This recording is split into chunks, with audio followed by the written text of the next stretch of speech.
be it, or actually speak out, which is hard too. Like, 'cause there's so much negativity out there, and so much people who try to drag you down, and so many people who can't accept that you can be a woman playing football and be successful, to have your own meanings, and be successful outside the pitch as well.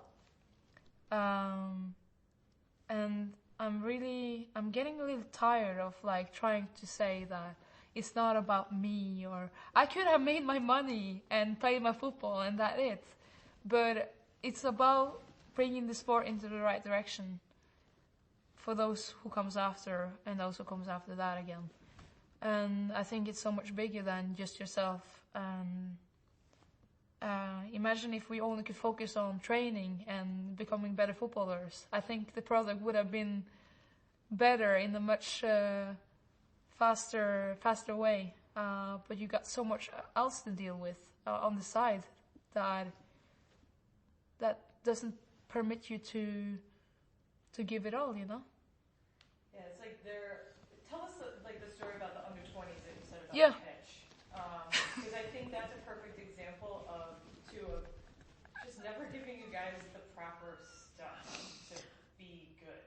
Another example, we were having a training camp with the under-20s national team.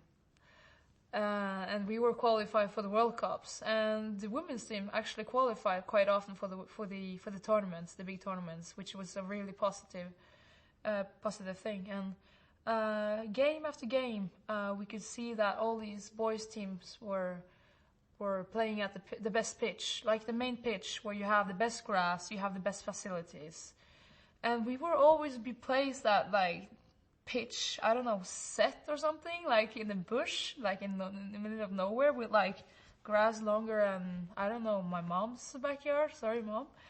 And I remember like I was very confused, like why is this the case? And this it's important to point that this is not a shit sham versus the boys. Because I wish the boys the best, because they worked hard to get to this point. I'm happy for those who earn the money. I mean, it's crazy, but the amount of money. But I respect the men footballers a lot, because there's a lot of work and there's a lot of pressure behind it. But coming back to the story, this general director would be at the meeting, he went to see us a couple of times, just in front of big tournaments, you know, just to say hello and, oh yeah, we see you, and oh, you girls, you're so good, and you qualify for the tournaments, and bravo, you know. The boys don't even qualify, so they were even talking bad about the men's team behind their backs, and we were like, why are you even comparing that? And we got to a point where I was very tired of this. So I was confused as well. I just needed questions. I need answers to my questions.